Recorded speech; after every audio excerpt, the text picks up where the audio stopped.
তিন শ্রেণীর জমির আর লাগবে না নামজারি খারিজ। নামজারি খারিজ ছাড়াই বৈধ প্রক্রিয়ায় মালিক হিসেবে করা যাবে জমির ভোগ দখল।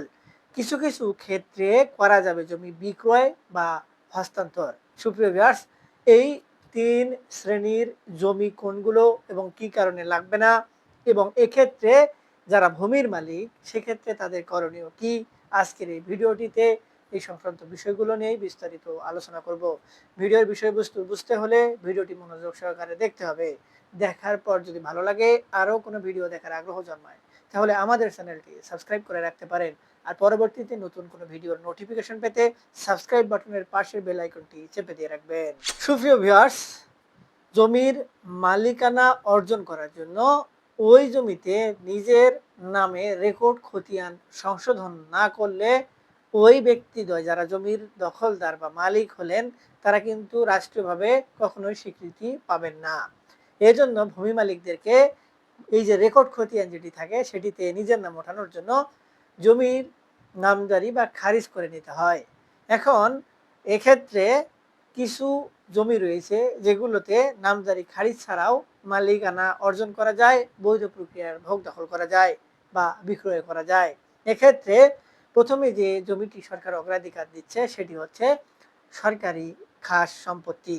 এখন আমরা একটি বিষয় দেখেছিলাম যে সরকারি কোনো খাস সম্পত্তি যদি কেউ এক নাগারে ৯৯ বা ৫০ বছরের অধিক লিজ নেয়, তাহলে ওই সকল সম্পত্তি তিনি লিজের বলেই ভোগ দখলে থাকবেন, কিন্তু নিজের নামে নামজারি খারিজ করে নিতে পারতেন।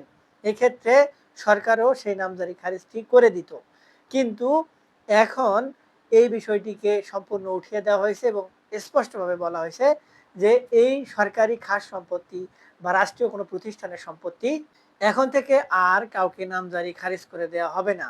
এক্ষেত্রে আরেকটি প্রশ্ন দাঁড়ায়, যদি নামজারি বা খারিজ করে না নেওয়া হয় তাহলে সেক্ষেত্রে এই জমিগুলোতে তারা খাজনা দিবেন কি করে? এক্ষেত্রে সরকার থেকে বলা হচ্ছে লিজ যখন দেয়া হয় তখনই পূর্ণ লিজের মেয়াদে খাজনাও নিয়ে নেওয়া হবে, অর্থাৎ লিজের টাকার সঙ্গে খাজনার টাকাও নিয়ে নেওয়া হবে। এবং ওই জমি যখন কাউকে লিজ হিসেবে কোনো লিজপত্র দেওয়া হবে বা চুক্তিপত্র দেওয়া হবে তখন ওই একটি কাগজ দ্বারাই তিনি সম্পত্তি ভোগ দখল করতে পারবেন।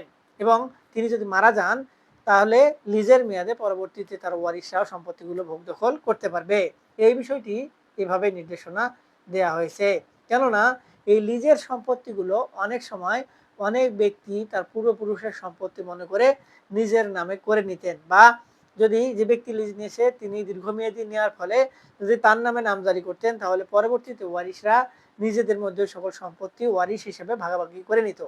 এটা কখনোই তারা ঘেটে দেখতো না যে এই সম্পত্তিটি সরকারি খাস সম্পত্তি কিনা। তাই বিষয়টি নিয়েই ভূমি মালিকদেরকে সচেতন থাকার ব্যাপারে নির্দেশ প্রদান করা হয়েছে। আরেকটি ব্যাপার হচ্ছে এই জমিগুলোর ক্ষেত্রে সরকার এখন জিরো টলারেন্স ঘোষণা করেছে যে কোনো ব্যক্তি আর কোনোভাবেই এই সম্পত্তিগুলো এই সরকারি বা স্বায়ত্তশাসিত প্রতিষ্ঠানের সম্পত্তিগুলো আর কোনোভাবেই লিজ ছাড়া ভোগ দখল করতে পারবে না। এরপরে ২ নম্বরে যে সম্পত্তির কথা বলা হয়েছে সেটি হচ্ছে ওয়ারিশান সম্পত্তি। এখন যদি কোনো ব্যক্তি সম্পত্তি রেখে মৃত্যুবরণ করে, মৃত্যুবরণ করার পরে ওই ব্যক্তির যে ওয়ারিশরা রয়েছেন বা আপনারা যারা রয়েছেন তারা আপনাদের পূর্বপুরুষের সম্পত্তি যেটি ওয়ারিশান সূত্রে পাওয়ার কথা আপনাদের আর নামজারি করা লাগবে না। নামজারি ছাড়াই আপনারা সম্পত্তি ভোগ দখল করতে পারবেন, অন্য কোনো ব্যক্তির কাছে বিক্রয় করতে পারবেন, বা আপনার পরবর্তী ওয়ারিশ যারা রয়েছে তাদের জন্য সম্পত্তিগুলো রেখেও যেতে পারবেন বা তাদেরকে দিয়েও দিতে পারবেন হেবা করে বা অন্য কোনো যে কোনো উপায়ে। একদম নামজারি থাকলে যে কাজগুলো করা যেত এখন ওই কাজগুলোও এই সকল সম্পত্তির ক্ষেত্রে নামজারি ছাড়াই করা যাবে। এবং এক্ষেত্রে আরেকটি কঠোর নির্দেশনা হচ্ছে অবশ্যই ওয়ারিশদের মধ্যে বাটোয়ারা থাকতে হবে। বাটোয়ারা না থাকলে আবার সম্পত্তি কোনোভাবেই ভোগ দখল বা মালিকানা টিকিয়ে রাখা যাবে না।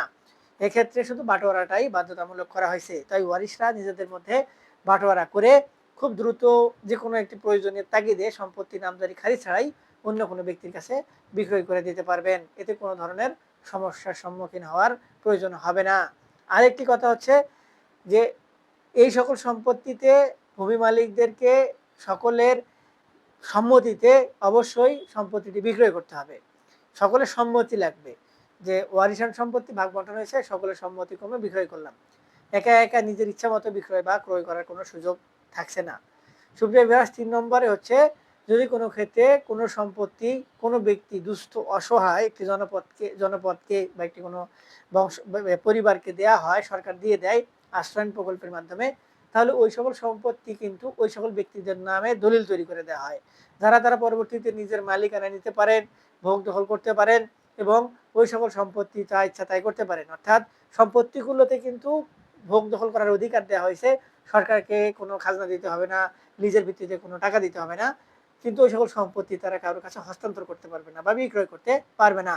এখন এই ধরনের সম্পত্তি যদি কারো কাছে থেকে থাকে বা কেউ যদি এই সকল সম্পত্তি পেয়ে থাকে, তাদের হয়রানি হওয়ার কিছু নেই, তারা নামজারি খারিজ ছাড়াই সম্পত্তিগুলো নিশ্চিন্তে ভোগ দখল করতে পারবেন। আপনাদের পরবর্তীতে যদি বা তাদের পরবর্তীতে কোনো বংশ বা কোনো সন্তান সন্তাদি নাতিপুতি আসে, তারাও ইচ্ছা মতো সম্পত্তিগুলো ভোগ দখল করতে পারবেন। এক্ষেত্রে তাদের নামজারি করতে হবে না, খাজনা প্রদান করতে হবে না। এই সুবিধাটি এই জমির ক্ষেত্রে প্রদান করা হয়েছে।